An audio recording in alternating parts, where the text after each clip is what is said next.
कार्तिक का महीना बड़ा अद्भुत है। कहते हैं कि अधिक मास अपने आप में बड़ा दिव्य होता है, लेकिन यह दामोदर मास अधिक मास से इसका प्रभाव कम नहीं है। इसको दामोदर महीना के नाम से जाना जाता है। कार्तिक के मास में इस महीने में कुछ नियम है, कुछ व्रत हैं, उनको कर लिया जाए तो ये मास हमारे लिए बहुत विशेष हो जाता है। माइक खोलिए भाई। कार्तिका व्रतनाम पुंसाम नियमा ये प्रकीर्तता तस्व या राजन कथा मानस समन्ततम। नारद जी ने कहा, कार्तिक मास में व्रत करने वालों के लिए जो नियम बतलाए गए हैं राजन, उन्हें मैं बतलाता हूँ, उसे सावधानी पूर्वक सुन लीजिए। ये कथा हमारे और आपके लिए। इस महीने में अन्न का दान, गौ माता का दान, गौ को ग्रास, वैष्णवों के साथ कथा सुनाना, परमात्मा को दीप देना, इन सभी धर्मों को मनुष्यों ने गाया है। दीप की बड़ी महिमा है। अन्नदानम गवाम ग्रासो वैष्णवई सही सम कथा। हो सके तो प्रत्येक दिन गौ माता को थोड़ा चारा दीजिए, उसको अन्न दीजिए। एक दिन का भी दिन खाली ना जाए, भले ही घर में सूतक पातक क्यों ना हो। ऐसी गौ माता है जिसे सूतक पातक से बिल्कुल बाहर रखा गया है। इस महीने की यह बड़ी महिमा है। कार्तिक मास में दूसरों की सैया पर न सोएं, दूसरों के बिस्तर पर न सोएं, किसी की निंदा न करें, पराया पुरुष और पराई स्त्री से कोसों दूर रहें। विशेष करके कार्तिक में इन नियमों का पालन व्रती को जरूर करना है। कार्तिक के महीने में किसी भी प्रकार का नशा न किया जाए। जो चातुर्मास कर रहे हैं वो इस महीने में दाल न खाएं, ऐसा वर्णन है। इस महीने में तिल के तेल का भी सेवन न करें। उनके लिए जो कार्तिक, वो जो चातुर्मास कर रहे हैं, चातुर्मास करने वाले लोगों के लिए ही। और भी कहा गया दूषित अन्न न खाएं। कार्तिक की जो व्रती है किसी के साथ लड़े नहीं, झगड़ा न करे, ब्राह्मण देवता गुरुओं का आदर करे, किसी भी नारी और राजा की निंदा न करे, ऐसा वर्णन किया गया। ब्रह्मचर्य धर्म का पालन करते हुए हो सके तो भूमि पर शयन करें, पत्तल में भोजन करें और दिन में एक बार भोजन करें। कार्तिक मास में यदि एक बार भोजन किया जाए तो उसका महात्म्य बहुत है, ऐसा कहा गया लहसुन, प्याज, गाजर, नारियल, मूली, हींग कार्तिक के महीने में इनको त्याग देना चाहिए। श्लोक बोले देता हूँ। पलांडुम लहसुनम शीघ्रुम छत्राकम गृजनम तथा नालिकाम मूलकम हिंगुर वजेत कार्तिकी व्रती। कार्तिक मास में इन चीज़ों को त्याग दें, यह ना लें तो ज़्यादा ठीक है। कहा गया गोल वाली लौकी भी कार्तिक मास का व्रत करने वालों को, गोल एक लंबी लौकी आती है, गोल आती है, गोल लौकी का सेवन न करें। बैगुन न खाएं जो कार्तिक मास कर रहे हैं वो। कैंथ ना खाएं, ऐसा वर्णन किया गया है। और जिनके घर में सूतक है उनके घर का जल तक न पिए। कार्तिकी व्रती आदमी 2 बार पकाए गए तथा दग्ध अन्न का परित्याग कर दे। एक ही दिन में कोई चीज 2 बार चूल्हे पर चढ़ाई गई है तो कार्तिक का व्रत करने वाले को वह सेवन नहीं करना चाहिए। जैसे आपने चाय सुबह बनाई, ठंडी हो गई, दोबारा गर्म कर दिया, ये इससे कार्तिक व्रत है, इससे वो खंडित होता है। सुबह की सब्जी शाम को गर्म करके दोबारा ली, कार्तिक व्रत खंडित हो जाएगा।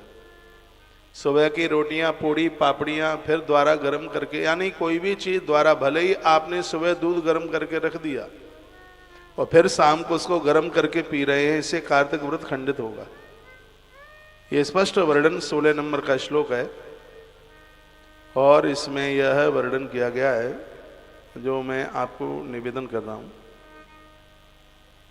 लिखा है दुष्पाचितम च दग्धान्न वर्जियेत कार्तिक व्रती। जला हुआ कोई भी पदार्थ कार्तिकी व्रत वाले को, भले ही वो सब्जी है जल गई है न खाएं, रोटी है जल गई है जली हुई रोटी न खाएं। मैं क्यों नहीं है भाई। तत्पश्चात कांसे के पात्र में भोजन का परित्याग कार्तिक व्रती को कर देना चाहिए। कार्तिक का जो व्रत करता है वो कांसे के पात्रों में भोजन नहीं करता। इसमें पलाश के पत्ते या इसमें केले के पत्ते पर या फिर और पात्रों में भोजन करे, कांसा छोड़ दे। व्रती को सभी व्रतों में इन वस्तुओं का परित्याग कर देना चाहिए। कार्तिक में जो जो दिन पड़ते हैं उन सब में भगवान विष्णु की प्रसन्नता के लिए अपनी शक्ति के अनुसार दान पुण्य पूरे महीने तक उसको करना चाहिए। कार्तिक के महीने में गृहस्थ व्यक्ति को रविवार के दिन आंवला नहीं खाना चाहिए। रविवार के दिन आंवला ना खाएं। भगवान विष्णु की प्रसन्नता के लिए इनमें जिन वस्तुओं का त्याग करने को कहा है, इससे चातुर्मास बड़ा अद्भुत हो जाता है। सावन के महीने में चातुर्मास में सब्जी नहीं खाई जाती, भादों के महीने में दही नहीं खाया जाता, क्वार के महीने में दूध नहीं पिया जाता और कार्तिक के महीने में दालें नहीं खाई जाती। जो चातुर्मास का व्रत करते हैं ये उन्हीं के लिए है जो चौमासे का व्रत करते हैं, उनके लिए। इस नियम के अनुसार कार्तिक व्रत करने वाले मनुष्य को देख करके यमदूत भी वहां से भाग जाते हैं। जैसे सिंह से डर करके हाथी भाग जाता है, पाप कार्तिक व्रती करने वाले व्यक्ति को देखकर ऐसे ही भाग जाते हैं।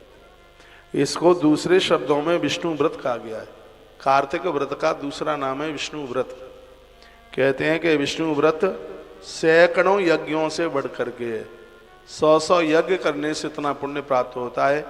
एक कार्तिक स्नान करने से, एक बार भोजन करने से, धरती में शयन करने से उतने फल की प्राप्ति हो जाती है। इतना बड़ा महात्म श्री कार्तिक जी का है। यज्ञ करने वाला स्वर्ग प्राप्त करता है और यह व्रत करने वाला व्यक्ति बैकुंठ को प्राप्त करता है। बैकुंठ वह है जहां भगवान रहते हैं खुद। तो कार्तिक व्रत करने वाले लोग तो बैकुंठ जाते हैं भाई। पृथ्वी पर भोग और मोक्ष प्रदानित करने वाला यह व्रत है। यदि यह व्रत कहीं तीर्थ क्षेत्र में पड़ जाए तो उसकी महिमा बहुत ज्यादा हो जाती है। और आपका यह व्रत ऐसे अद्भुत जगह पर पड़ रहा है, वो भी पुष्कर में है, तो अनंत गुणी महिमा होगी। दिवाली घर की कर लो, 2-4 दिन घर रह करके फिर वृंदावन में आ जाओ, तो पूरा कार्तिक आपका अद्भुत तीर्थ में ही निकल जाएगा। 28 तारीख से वहाँ हरिवंश पुराण की कथा शुरू हो जाएगी और जो कि 5 तारीख तक चलेगी। पूरा 9 दिन का अनुष्ठान है। तो लास्ट के 9 दिन आपके वृंदावन में निकल जाएंगे। आरंभ के श्री पुष्कर जी में निकल रहे हैं। तो आनंद ही आनंद है। आम के आम गुठलियों के दाम है भैया। हाँ, तो मंदसौर वाली मैया कितनी जोर से ताली बजा रही है। हाँ, 1 महीने में एक बार मर जाती है, फिर जिंदी हो जाती मैया, बहुत अच्छी है। नर्मदा परिक्रमा के लिए और जा रही है। माँ नर्मदा परिक्रमा के लिए किसी ने कहा ये चल लेगी, मैंने कहा नर्मदा मैया इसको उठा उठा के लेके जाएगी। माँ नर्मदा, बड़े बूढ़े बूढ़े लोग जिनके हाथ पांव काम नहीं करते, यही तो विशेषता है माँ नर्मदा की। मैया उनकी भी परिक्रमा पूरी कर देती है। मुझे कोई सज्जन मिले थे और वह बता रहे थे कि आज तक का रिकॉर्ड है, मैया जी की परिक्रमा लगाने वाले व्यक्ति ने बीच में अपने प्राणों को नहीं छोड़ा, भले ही वो कितना भी बूढ़ा क्यों ना रहा हो। परिक्रमा करने के बाद ही वह दुनिया छोड़ के गया होगा, चाहे स्त्री और पुरुष, दोनों में से कोई रहा हो। बड़ा प्रभाव है माई का इसका तो। और आज के इस कलयुग में माता का बहुत प्रभाव है। शंकर तो अति प्रसन्न हो जाते। मैया नर्मदा जी के दर्शन करने मात्र से लोगों को महारुद्राभिषेक करने का फल प्राप्त हो जाता है। इतना बड़ा मातम्य है। और एक बात को मैं कभी कहना नहीं भूलता, मैंने पूर्व में भी बोला है, जिनके घर में मां नर्मदेश्वर की पूजा होती है, महादेव ने वरदान दिया है, मां नर्मदा उनके घर में वास करती है किसी न किसी रूप में। सबके घर में नर्मदेश्वर भगवान पूज जाए। स्वर दो ना,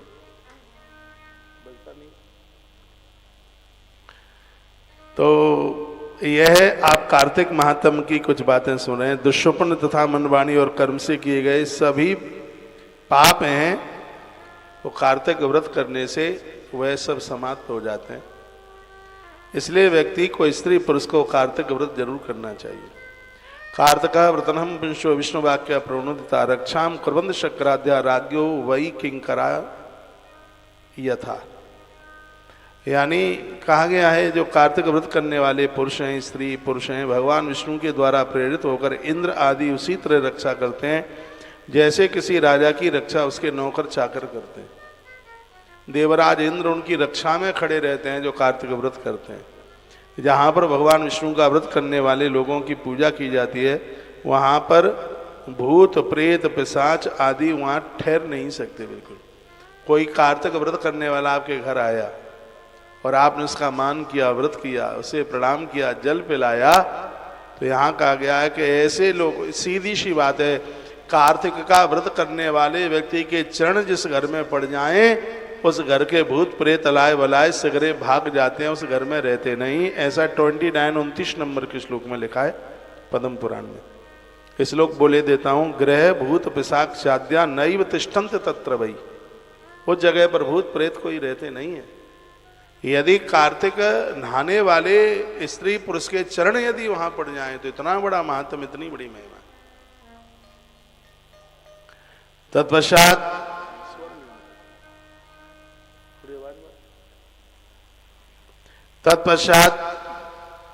विधि पूर्वक पवित्र कार्तिक व्रत करने वाले को बोलने में ब्रह्मा भी नहीं बोल सकते।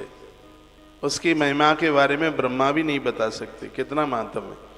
कार्तिक मास में नियम पूर्वक जो मनुष्य भगवान विष्णु के प्रिय, सारे पापों के विनाशक तथा पुत्र धन धान्य की समृद्धि करने वाले इस कार्तिक व्रत को करते हैं, उन्हें संपूर्ण तीर्थ यात्रा, धरती की संपूर्ण तीर्थ यात्रा करने का फल उन्हें प्राप्त हो जाता है। ऊर्जे व्रतम संयम कुरते मनुष्य किम तस तीर्थ परिशीलन सेवाए च, स्पष्ट लिखा है। उन्हें तीर्थ यात्रा करने का ये फल प्राप्त होता है।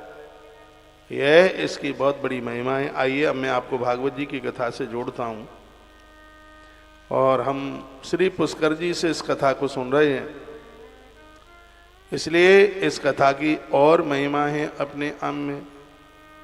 कल आप सुन रहे थे नैमिषारण्य में 88,000 महात्मा भागवत जी की कथा सुनने की इच्छा में बैठे हुए। नैमिष बड़ा अद्भुत तीर्थ है। गोस्वामी जी ने बड़ा सुंदर वर्णन किया इसके लिए, एक चौपाई बोलूं।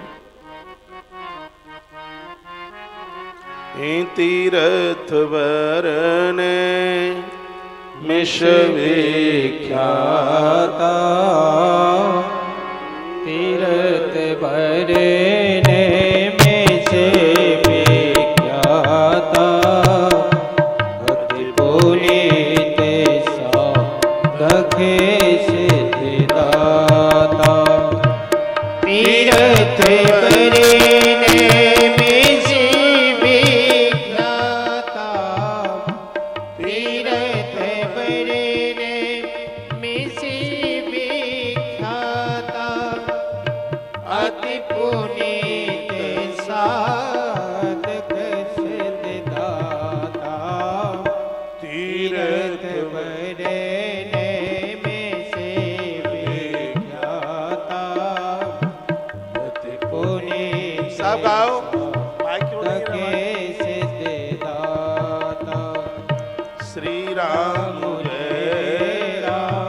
राम सब गाए।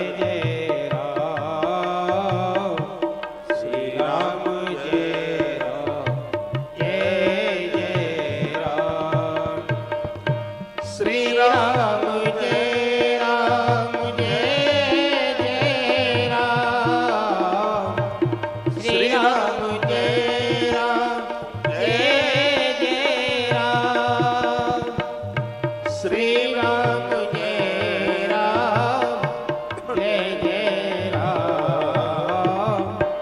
राधे श्याम राधे श्याम, राधे श्याम, राधे श्याम, राधे श्याम, राधे श्याम, राधे श्याम, राधे श्याम, राधे श्याम, राधे श्याम, राधे श्याम, राधे श्याम,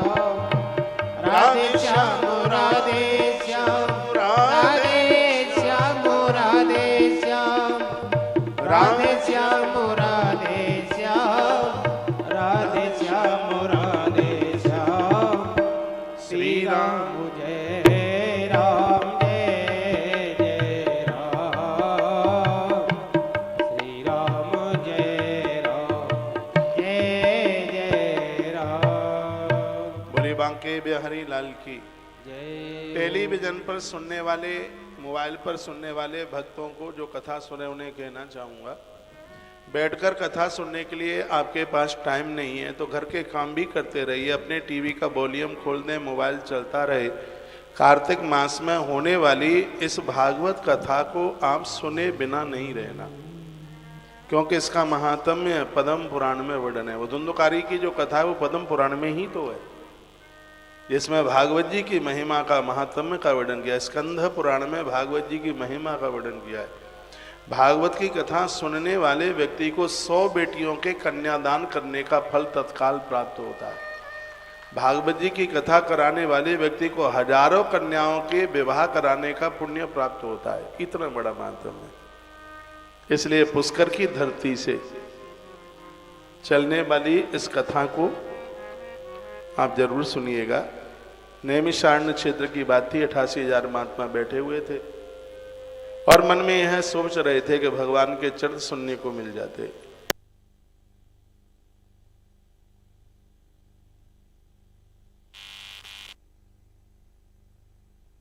जो सोचता है वही पूरा हो जाता है, इसमें कोई संशय वाली बात नहीं है, पूरा हो जाता है।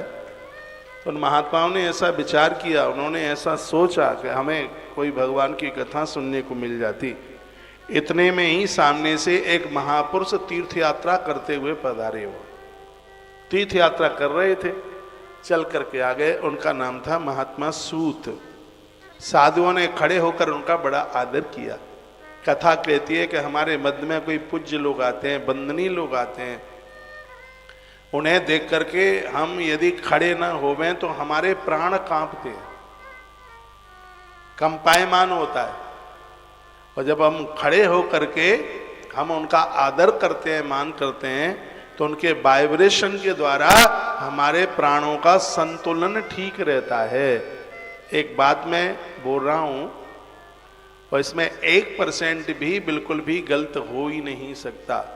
जो बड़ों को वंदन न करे, पूजन न करे, प्रणाम न करे, उन्हें प्रणाम न करे, उनके प्राणों में धुक धुकी बोलती रहेगी। और आप ये सुनकर के कहेंगे कि आदमी पगला हो गया क्या, मैं आयुर्वेद की किताबें पढ़ता हूं। मन का, दिमाग का संतुलन बिगड़ जाएगा। आज घर में बहुएं इतनी परेशान क्यों हैं? क्योंकि सास ससुर के प्रति श्रद्धा नहीं है। मेरी बात को इसको बारीकी से सुनना। हमारे सामने बड़े पूज्य लोग आए हैं और उनको देख करके यदि हमने उन्हें प्रणाम नहीं किया तो हमारे प्राणों का संतुलन बिगड़ जाएगा, हमारे मस्तिष्क का संतुलन बिगड़ जाएगा। इसलिए हम बड़ों को, पूज्य लोगों को वंदन करते हैं, प्रणाम करते हैं। और हमारे ग्रंथों में तो एक बात और कही गई है, दरवाजे पर आने वाले आगंतुक का यदि आदर न किया जावे तो वह व्यक्ति अपने अपराध छोड़ करके हमारे पुण्यों को लेकर के चला जाता है। इसलिए दरवाजे पर आए हुए व्यक्ति का आदर होना चाहिए, मान होना चाहिए। 88,000 महात्मा एक साथ खड़े हो गए। श्री सूत जी को देखा, बैठने को आसन डाल दिया, सूत जी बैठे। सभी संतों ने प्रणाम किया और महापुरुषों ने हाथ जोड़ करके एक ही बात कही। शौनक ऋषि क्या कहने लगे? महात्मा ये शौनक कहने लगे कि अज्ञान ध्वांत विध्वंस कोटि सूर्य सम प्रभा। अज्ञान रूपी अंधकार को मिटाने में आप करोड़ों सूर्यों की तरह है, ये हम जानते हैं। देखिए, भगवान भास्कर तो बाहर के अंधकार को मिटाते हैं। महात्माओं की विशेषता यह है कि वह हमारे अंदर के अंधकार को मिटाकर, अज्ञान को मिटाकर के समाप्त कर देते हैं। यह उनकी बहुत बड़ी महती कृपा है।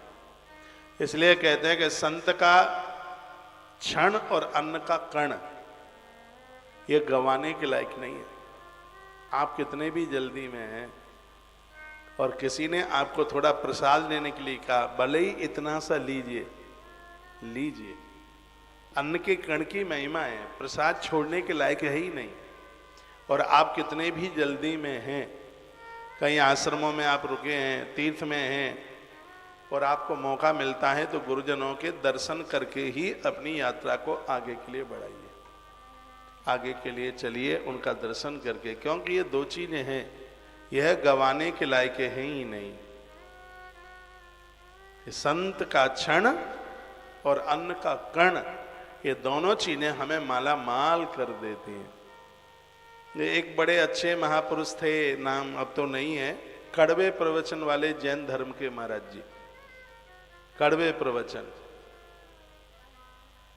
बड़ा अद्भुत वो सुनाते थे। वो कहते थे कि जब जीवन में बसंत आता है तो प्रकृति खिल जाती है, और जब जीवन में संत आता है तो संस्कृति खिल जाती है। ये उनके शब्द होते। महापुरुषों का आना बहुत ज्यादा शुभ होता है। तो श्री सूत जी महाराज आए, खड़े होकर के साधुओं ने उनका बड़ा आदर किया, बैठने को जगह दी। तत्पश्चात का भक्ति ज्ञान विरागाप्तो विवेको वर्धते मान, माया मोह निराशश वैष्णवी क्रियते कथम। कहा भक्ति ज्ञान और वैराग से प्राप्त होने वाले महान विवेक की वृद्धि किस प्रकार से होती है, वैष्णव लोग किस तरह इस माया मोह से अपना पीछा छुड़ा सकते हैं। कथा हमारे और आपके सबके लिए। कितना बढ़िया प्रश्न किया है। प्रश्न में यह कहा गया कि विवेक की वृद्धि कैसे हो सकती है, ऐसा क्या करें जिससे संसार का माया मोह का ये जाल छूट जाए। कितना अद्भुत प्रश्न किया। माया मोह निराशा वैष्णवे क्रियते कथम। भगवान के जो भक्त हैं वो संसार की माया से अपने आप को कैसे पार कर सकते हैं, इस माया की मार से कैसे बच सकते हैं। साधुओं ने तो कहा है माया तू ठगनी हम जाने, और ये माया तो ठगने का काम कर रही है, लोगों की कमर तोड़ रही है। मैं पुष्कर की धरती से कहना चाहूंगा, ये माया उनको मारती है जो जगतपति नारायण से दूर है। जो भगवान के चरणों में है माया तो उनको बांध नहीं सकती। उपनिषदों में बड़ा एक सुंदर सा सूत्र दिया है। कोई मछुआरा मछली पकड़ने को गया और उसने जाल डाला नदी में,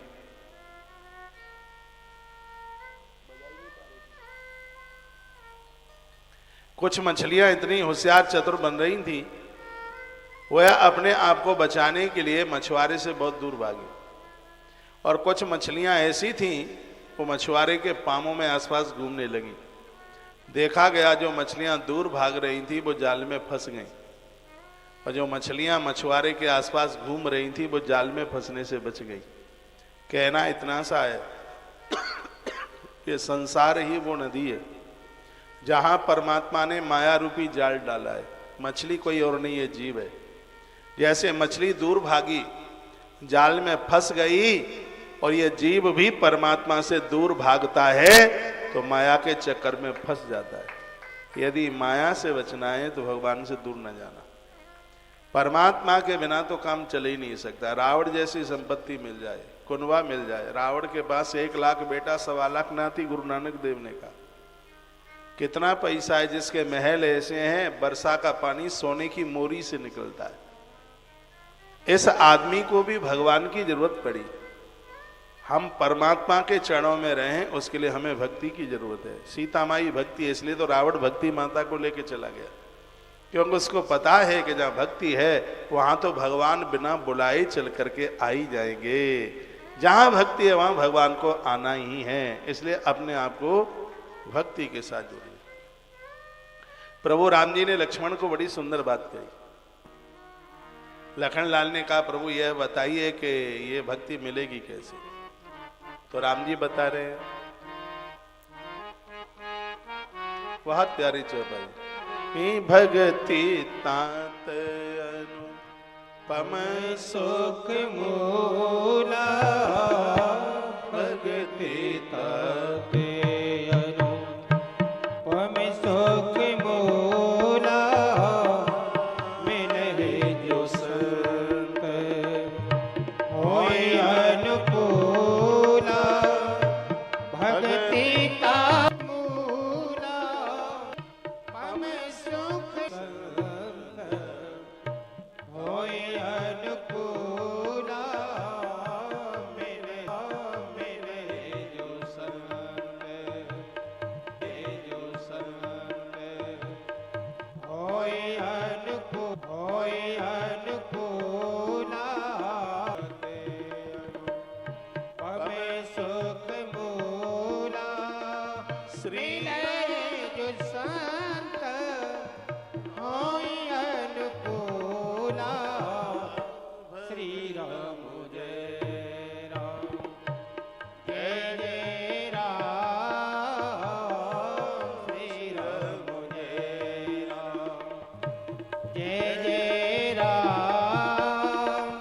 श्री राम जय राम जय जय राम श्री राम जय राम जय जय राम श्री राम जय राम जय जय राम श्री राम जय राम जय जय राम राधे श्याम राधे श्याम राधे श्याम राधे श्याम राधे श्याम राधे श्याम राधे श्याम राधे श्याम भगते ताते हनुम पम सुख बोला मिले जो संत होई अनुकूला भगति ताते हनुम पम सुख बोला। तो सौनक शिव ने प्रश्न किया था, माया मोह निराश वैष्णवे क्रियते कथम, इस माया से जीव कैसे बच सकता है? तो उसके लिए भगवान का सानिध्य चाहिए। भगवान का सानिध्य मिलेगा भक्ति से। और भक्ति कहाँ से मिलेगी? भक्ति मिलेगी महात्माओं से, गुरुजनों के सानिध्य से भक्ति मिलेगी। भक्ति में 4 चीजें, गुरुओं का संग, उन्होंने जो नाम दिया है उसको जपना, गुरुओं का संग, उस महापुरुषों के सानिध्य को पाकर के उन्होंने जो अपनी वाणी कही है उसका हम पालन करें, उसके ऊपर हम चलें। गुरुओं को तो बहुत लोग मान लेते हैं, लेकिन बात तो पक्की तब है जब हम गुरुओं की मान लें। देवताओं को हम मान लेते हैं, लेकिन देवताओं की नहीं मानते। राम जी को मानने वाले धरती पर बहुत लोग हैं, छोटे से लेकर के बड़े तक। राम जी कहते हैं, प्रातः काल उठकर रघुनाथा मात पिता गुरु नाभि माता। राम जी कहते हैं कि मुझे मानते हो तो मेरे गुणों को तो स्वीकार करो। राम जी जागते हैं, सबको बंदन प्रणाम करते हैं। आदमी इतना घमंडी है कि वो झुकता नहीं है। राम जी ने उत्तरकांड में एक बात कही है, मैं आपको राम कथा नहीं सुना रहा हूं, लेकिन सिद्धांत तो यही, मम अनुशासन मानी है जोई। मेरा कौन है जो मेरी आज्ञा को मानता है, जो मेरे अनुशासन को मानता है। हम और आप मनुष्य बनकर इस धरती पर आए हैं, शास्त्रोक्त विधि से अपना जीवन जिए, तभी कल्याण होगा। खाली बेलपत्र चढ़ाने से क्या होगा जब हम उनकी बात ही न माने। तो यहां बड़ी अद्भुत बात कही है, नाम का रंग, अच्छा संग, मिलने की उमंग और अच्छा जीवन जीने का ढंग। 4 चीजें जिसके जीवन में आती हैं, ये 4 चीजें उस व्यक्ति को भक्त बना देती हैं। जो भक्त है उसको ये माया कभी फंसा नहीं सकती। ऐसी अद्भुत बात कही है, घोरे कलु प्रायो जीवशांत सुरताम गता। सौनक ऋषियों की आंख में आंसू आ गए। का इस कलयुग में व्यक्ति प्राय आसुरी स्वभाव का हो गया। कलयुग में व्यक्ति आसुरी स्वभाव का। आप हमें कोई ऐसा शाश्वत साधन बताइए जो सबसे अधिक कल्याणकारी तथा पवित्र करने वालों में भी पवित्र हो, जो भगवान श्री कृष्ण की प्राप्ति करा दे। हमें ऐसा कोई साधन बता दे। यहाँ बताया गया कि धर्म क्या है, धर्म की परिभाषा क्या है, का जो हमें कृष्ण की प्राप्ति करा दे वह धर्म है, जो हमें भगवान की प्राप्ति करा दे वह धर्म है। श्रेयसाम यद भवे श्रेयम पावनानाम च पावनम, कृष्ण प्राप्ति करम शाश्वत साधनम तद्वदाधुना। यही बात कही। ऐसा कोई परम आप इधर नहीं देख रहे हैं, क्या बात है, आप सुन ही नहीं रहे हैं बिल्कुल भी। कितनी सुंदर बात कही है, जो पवित्र को भी पवित्र कर दे, जो भगवान श्री कृष्ण की प्राप्ति करा दे, ऐसा कोई परम साधन हमें बता दीजिए, आपसे प्रार्थना है। चिंतामणि सिर्फ लौकिक सुख देती है, कल्प वृक्ष अधिक से अधिक स्वर्गीय संपत्ति को दे देता है, परंतु गुरुदेव प्रसन्न हो जाएं तो भगवान का योग दुर्लभ नित्य वैकुंठ धाम है उसको दे देते हैं। ये गुरु कृपा से। एक चिंतामणि है, मैंने तो देखी नहीं है, ग्रंथों में पढ़ा है कि संसार की हर वस्तु दे देती है। कल्प वृक्ष है, यह भी स्वर्ग संपदम, स्वर्ग दे देता है। लेकिन गुरु लोग तो ऐसे हैं, वो भगवान को ही दे देते हैं, बैकुंठ नाथ को दे देते हैं। ये धरती पर वे बड़े बड़भागी हैं जिनका गुरुओं के साथ संवाद है, जो गुरुओं के साथ में जुड़े हैं। अद्भुत है उनका जीवन। मध्य प्रदेश में एक बड़े अच्छे संत हुए हैं, अभी हैं, पूज्य श्री कमल किशोर जी नागर। बहुत अद्भुत महापुरुष है। बड़े आनंद की बात है, ग्रामीण इलाके में ही ज्यादा कथाएं वो करते हैं। एक बार मेरे मोबाइल पर किसी ने उनका बड़ा अद्भुत भजन डाला, और जो मैंने कई बार गाया है और उसको गाते गाते अभी तक मन भरा नहीं है। सदगुरु मेरा संदेश। द्वारकाधीश के लिए एक शिष्य ने पत्र लिखा द्वारकानाथ के लिए और अपने गुरुजी को दे दिया। गुरुदेव द्वारका की यात्रा के लिए जा रहे थे, तो शिष्य ने प्रार्थना पूर्वक कहा गुरुदेव, अब हम तो तभी जा पाएंगे जब आप कृपा करेंगे। घर गृहस्थी में फंसे हैं, लेकिन हमारे मन की कोई भावना है वो हमारे प्रभु को जाकर के सुना देना, और ये भावना तो हमारी और आपकी सबकी है। आइए वही बड़ी प्यारी पंक्तियां हैं। सदगुरु मेरा संदेश,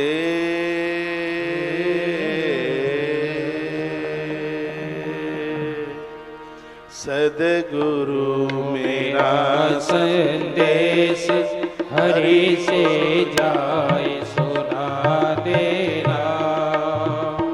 सतगुरु मेरा संदेश, हरि से जाए सुना देना। मुझे सुना लगे दे, मुझे सुना लगे देश, मुझे अपने पास बुला लेना। राधे। सतगुरु मेरा संदेश, हरि से जाए सुना देना। सतगुरु मेरा संदेश, हरि से जाए सुना देना।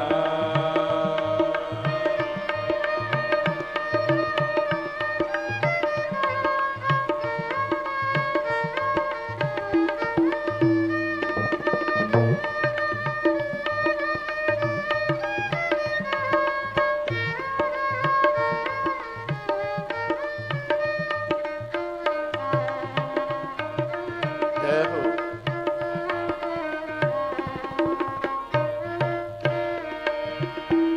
नहीं राधा सी पीड़ा हमारी, नहीं द्रौपदी सितारों की साड़ी। नहीं राधा सी पीड़ा हमारी, नहीं द्रौपदी सितारों की साड़ी।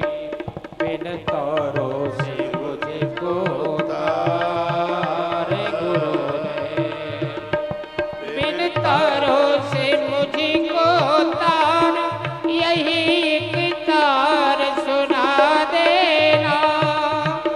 सतगुरु मेरा संदेश, हरि से जाए सुना देना। अब सुना लगे दे,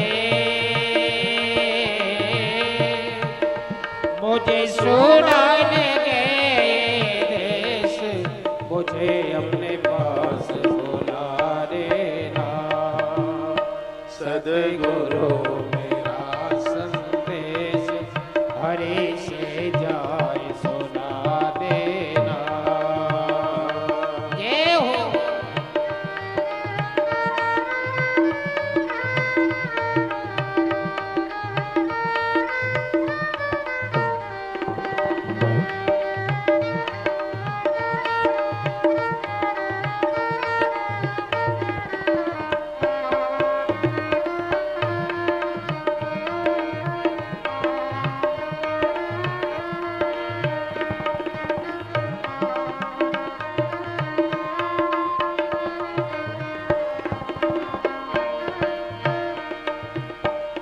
तो द्वार द्वार पे द्वारी, पर देखे सभी भिखारी।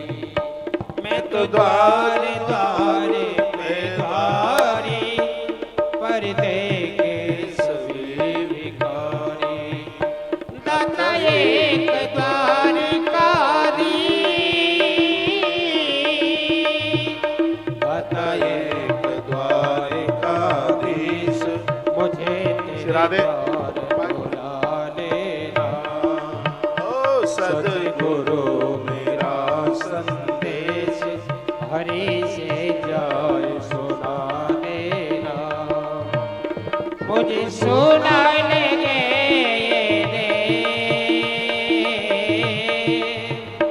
मुझे सुना लगे देश, मुझे अपने पास बुला लेना। सतगुरु मेरा संदेश हरि से जाए सुना देना।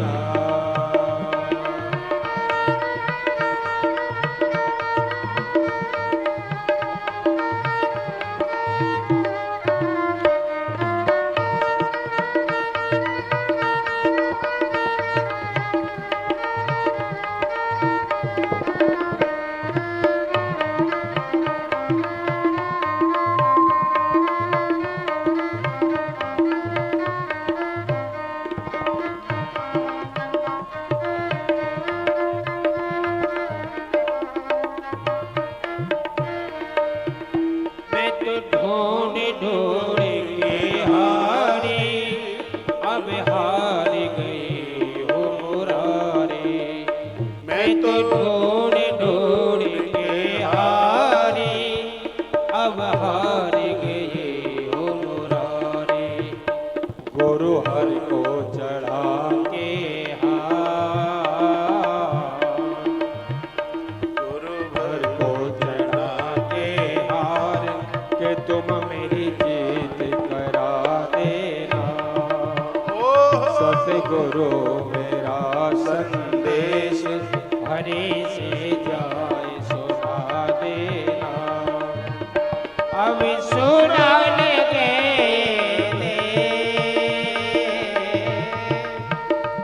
मुझे सुना लगे देश, मुझे अपने पास बुला लेना।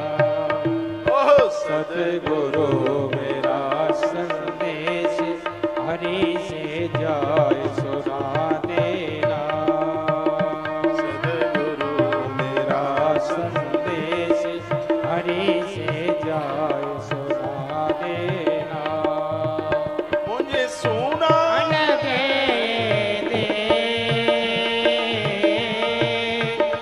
मुझे सुना लगे देश, मुझे अपने पास बुला लेना।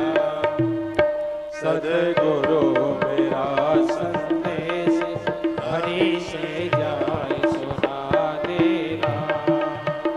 सतगुरु मेरा संदेश हरि से जाए सुना देना।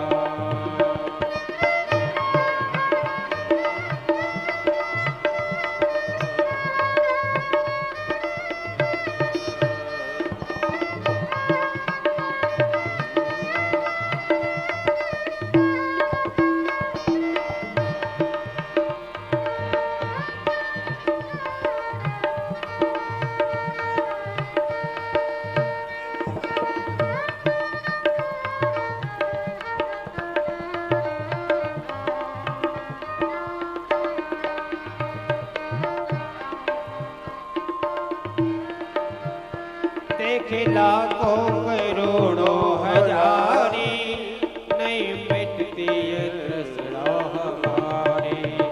देख लाखों करोड़ों हजारी, नहीं मिटती ये तृष्णा हमारी। हरि लीला जड़ी तूला, हरि लीला जड़ी तूला, सुहागिन मुझे बना देना। सतगुरु मेरा संदेश सुधा दे। जाय सुधा देना।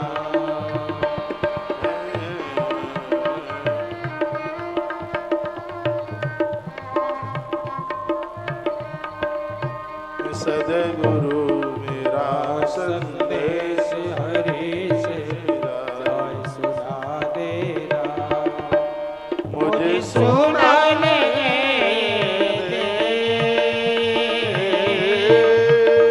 मुझे सुनाने गए देश, मुझे अपने पास बुला लेना।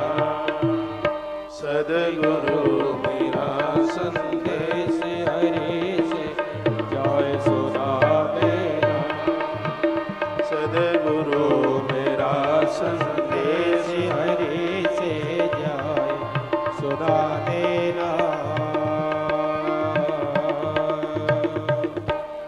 बोलिए सदगुरुदेव भगवान भगवान की जय। तो महात्मा सोनक कितना अच्छा बोले, प्रेक्षते गुरुम प्रीतो वैकुंठम योग दुर्लभम। गुरु प्रसन्न हो जाते हैं तो वैकुंठ और वैकुंठनाथ दोनों को दे देते हैं। धरती पर वो बड़भागी भाग्यशाली हैं जिनके पास गुरु जैसी परम संपदा है। गुरु एक शरीर नहीं है, गुरु तत्व है। गुरु प्याऊ की तरह है, गुरु आकाश की तरह है, गुरु जल और अग्नि की तरह है, धरती की तरह है। गुरु वो निधि है जिसको प्राप्त करने के बाद कुछ प्राप्त करने के लिए बकाया ही नहीं बचता। स्वयं परमात्मा ही उसके रूप में इस धरती पर जीव मात्र का कल्याण करने के लिए उतरा है। तो सोनक ऋषियों की आंखें भर आई और कहा आप पधारे हैं, बस कृपा कर दो। तो सूत जी बोले प्रीति शौनक जिते ते यही ते बचमी विचारे च सर्व सिद्धांत निष्पन्नम संसार भयनाशनम। एक एक श्लोक भागवत का बड़ा अद्भुत है। सूत जी कहते हैं सोनक महात्मा तुम्हारे हृदय में भगवान के प्रति जो प्रेम है, जिसको देख करके मैं गदगद हो रहा हूं, और मैं विचार कर तुम्हें संपूर्ण सिद्धांतों का निष्कर्ष सुनाता हूं। जन्म मृत्यु के भय का नाश मेरी वो बातें कर देंगी जो मैं तुम्हें बोलने के लिए जा रहा हूं, जो भक्ति के प्रभाव को बढ़ाएगी। भगवान श्री कृष्ण की प्रसन्नता का प्रधान कारण मैं तुम्हें वह साधन बता रहा हूं जिससे कन्हैया प्रसन्न हो जाते हैं, कृष्ण प्रसन्न हो जाते हैं। उसे अब तुम सावधान होकर के सुनो। सुनिए, एक कथा आनंद की है। वो कहते हैं काल ब्याल मुख ग्रास त्रास नटना सेतवे श्रीमद् भागवतम शास्त्रम कलु किरेण भाषितम। वो कहते हैं श्री सुखदेव जी ने कलयुग में जीवकों को काल रूपी सर्प के मुख से बचाने के लिए अद्भुत श्रीमद् भागवत शास्त्र का जो प्रवचन किया, वही कथा मेरे पास में है। सूत कहते हैं सोनक ऋषियों को वही कथा हम आपको सुनाते हैं। मन की शुद्धि के लिए इससे बढ़कर के कोई दूसरा साधन नहीं है, ऐसा भागवत में लिखा। मन को निर्मल करने के लिए, पवित्र करने के लिए, मन को शुद्ध करने के लिए भागवत से बढ़कर के कोई दूसरा साधन नहीं है। लिखा है एतस्मात् परम किंचित मनः शुद्धैत न विद्यते। मन को शुद्ध करने के लिए से बड़ा कोई साधन ही नहीं है। इसलिए मैं तो बार बार कहता हूं कि हर व्यक्ति को प्रत्येक दिन एक आधा अध्याय, चौथाई अध्याय, 2-4 श्लोकों का पाठ नित्य करना चाहिए। मथुरा जी में एक बड़े अद्भुत संत हुए, पूज्य श्री जी बाबा, अच्छे महात्मा। मेरा विद्यार्थी काल था और वृंदावन में एक जगह है साधु बेला आश्रम, वहां उनकी कथा चल रही थी। मैं उनकी कथा में बैठा। 2 शिफ्ट की कथा थी, सुबह 9 से 12, शाम को 3 से 6, और यह कथा मैंने पूरी सुनी। मेरा विद्यार्थी काल था, मेरी पढ़ाई चल रही थी। उन्होंने कहा कि जो भागवत की शरण में आ जाए, भागवत की शरण ले ले, भागवत को भगवान के रूप में स्वीकार कर ले, ये मृत्यु लोक उसके लिए वैकुंठ लोक बन जाएगा। हरि उसको छोड़ करके नहीं जाएंगे। वह बात हमारे हृदय में जगह बना गई। उनकी बात सुनकर उन्होंने कहा कि जो भागवत जी जमुना मैया को सुनाए, वो बोले उसके जीवन में भगवान होगा, पक्का होगा, वो कहते हैं। हमने 27 दिन भागवत जी यमुना मैया को सुनाई, पानी में डूबा, पानी में बैठ के, यहाँ तक पानी में बैठ के भागवत जी यमुना मैया को सुनाई। ये बात हम इसलिए कह रहे हैं कि जब से हमने भागवत यमुना महारानी को सुनाई है तब से पीछे मुड़ के नहीं देखना पड़ा, आगे बढ़ते ही जा रहे हैं। भागवत जी को मैंने अपना इष्ट मनाया। भागवत मेरी भगवान है।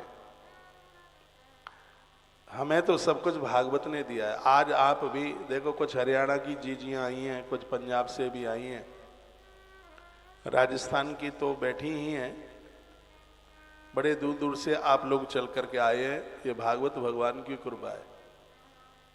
हम जैसे तो इस देश में बहुत रहते हैं और घर से वो और बोल के आए हैं कि पुष्कर में कौशिक महाराज की कथा हो रही है, कथा भगवान की हो रही है। एक बोल के आए कि उनकी कथा हो रही है, इसलिए हम उस कथा में जा रहे हैं। सब बोल के आए।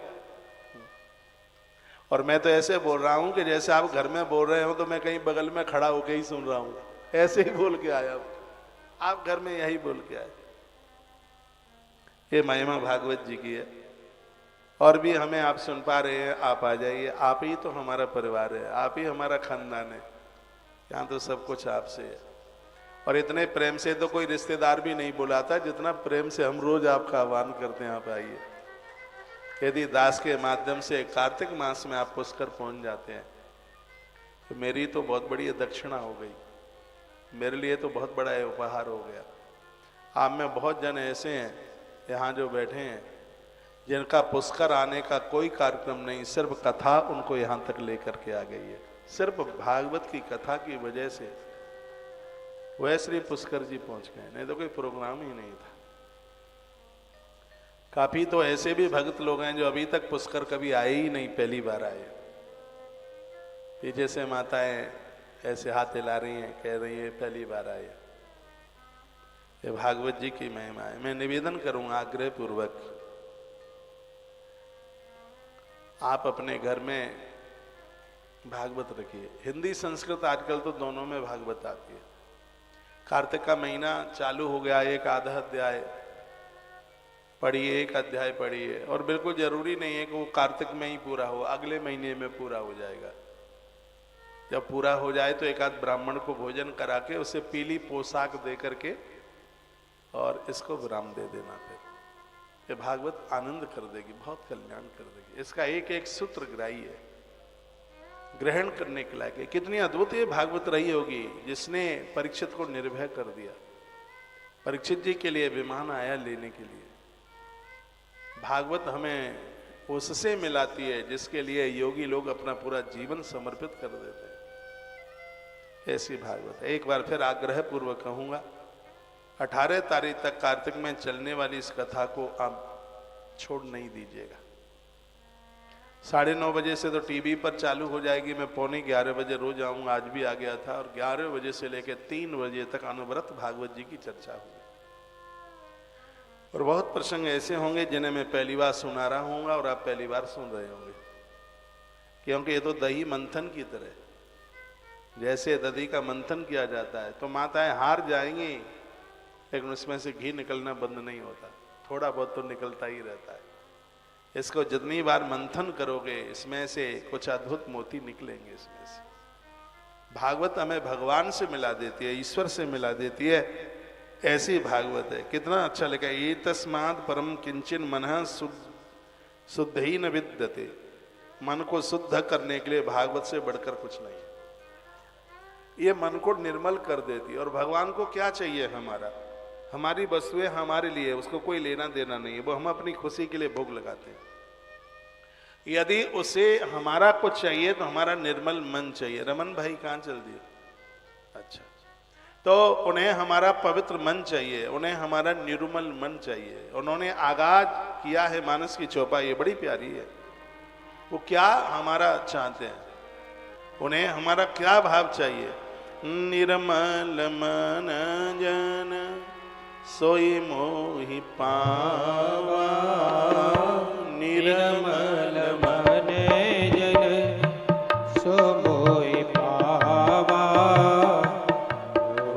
कपट छल छेद भावा। निर्मल मन जन सो मोहि पावा,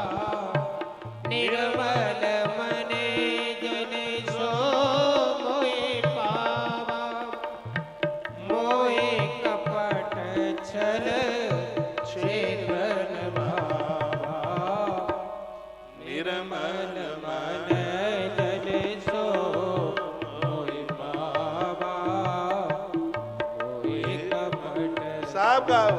क्षेत्र भावा श्री राम जय राम जय जय राम। श्री राम जय राम जय जय राम।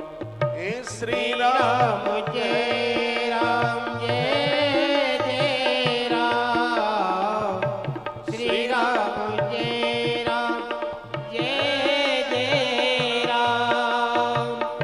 श्री राम जय राम जय जय राम। श्री राम जय राम जय जय राम। ओहो श्री राम जय साहब गाइयो। जय जय राम। हे राधे श्याम राधे श्याम राधे श्याम राधे श्याम राधे श्याम राधे श्याम राधे श्याम राधे श्याम राधे श्याम राधे श्याम राधे श्याम राधे श्याम। श्री राम जय राम जय जय राम। श्री राम जय राम जय जय राम। बोलो बांके बिहारी लाल की जय हो। एतस्मात् परम किंचित मनः शुद्धते न विद्यते। भागवत से बढ़कर मन को पवित्र करने वाला कोई साधन नहीं, क्योंकि भागवत सुन करके भजन में मन लगता है और भजन करने से मन को शुद्धि मिलती है, तन को शुद्धि मिलती है सेवा करने से, और धन को शुद्धि मिलती है दान करने से, और मन को शुद्धि मिलती है भजन करने से। एक बड़ा संतों ने अच्छा दुआ लिखा, तन पवित्र सेवा किए धन पवित्र कर दान, मन पवित्र हरि भजन सो होय त्रिविध कल्याण। शरीर से सेवा करोगे, धन धर्म में लगाओगे, मन से भजन करोगे, कल्याण हो जाएगा। गया जी के पितरपक्ष में हमने एक बात कही थी, गया जी में, मनुष्य शरीर प्राप्त करके यदि आप माला नहीं सटका रहे हैं, आप भगवान का नाम नहीं ले रहे हैं, तो आप अपने जीवन के साथ एक बहुत बड़ा अपराध कर रहे हैं।